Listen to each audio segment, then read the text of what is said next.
Assalamualaikum warahmatullahi wabarakatuh. Alhamdulillahirabbil alamin. Allahumma sholli ala sayyidina Muhammadin wa ala alihi wa sahbihi wasallam. Amma ba'du. Yang pertama, marilah kita panjatkan puja dan puji syukur kepada baginda Nabi besar Muhammad sallallahu alaihi wasallam yang telah membawa kita dari zaman jahiliyah ke zaman yang penuh dengan benderang ini di zaman Islam yang sekarang. Pada kali ini, kultum kali ini kami akan menjelaskan tentang sabar dalam menghadapi cobaan. Yang pertama, sabar itu dalam Islam terbagi menjadi 3. Sekuat apapun kita untuk menghindari itu tidak akan bisa. Kenapa? Karena sabar itu, karena ujian itu termasuk takdir dari Allah Subhanahu wa Ta'ala. Ujian seluruh umat Islam itu pasti selalu mendapatkan ujian dari Allah. Kita tidak akan bisa menolaknya.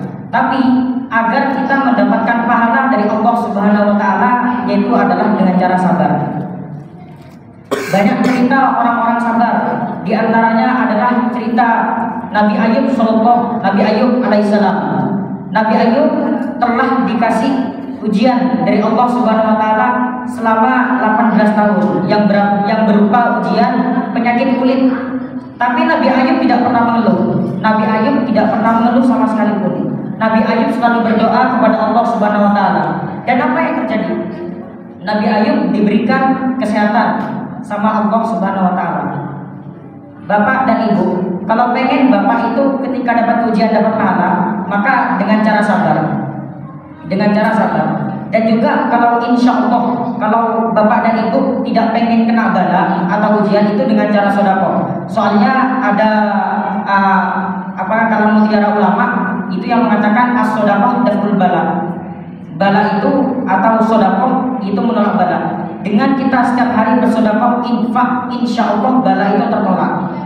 Dulu pernah ada suatu cerita.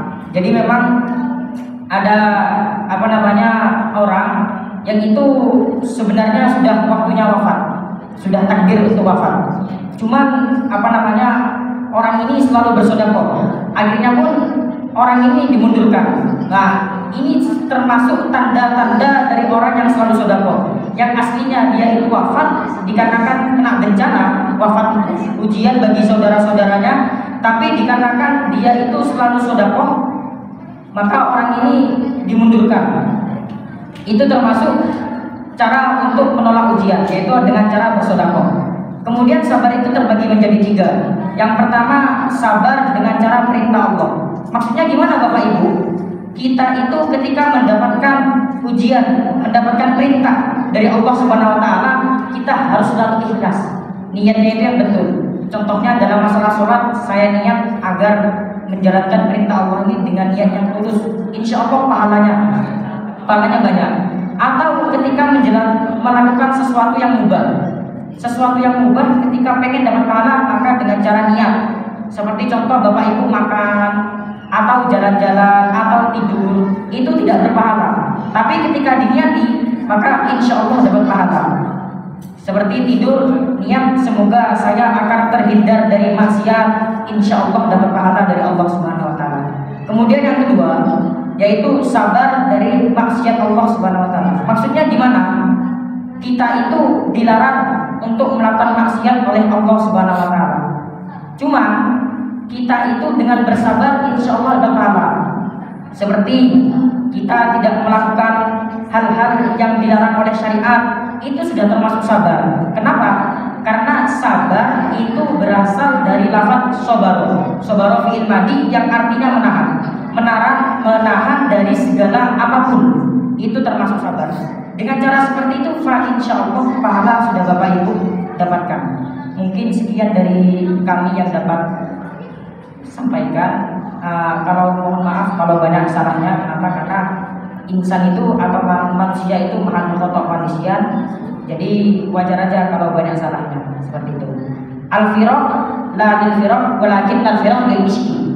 Berpisah bukan untuk berpisah, tapi berpisah karena untuk menumbuhkan cinta di antara hati.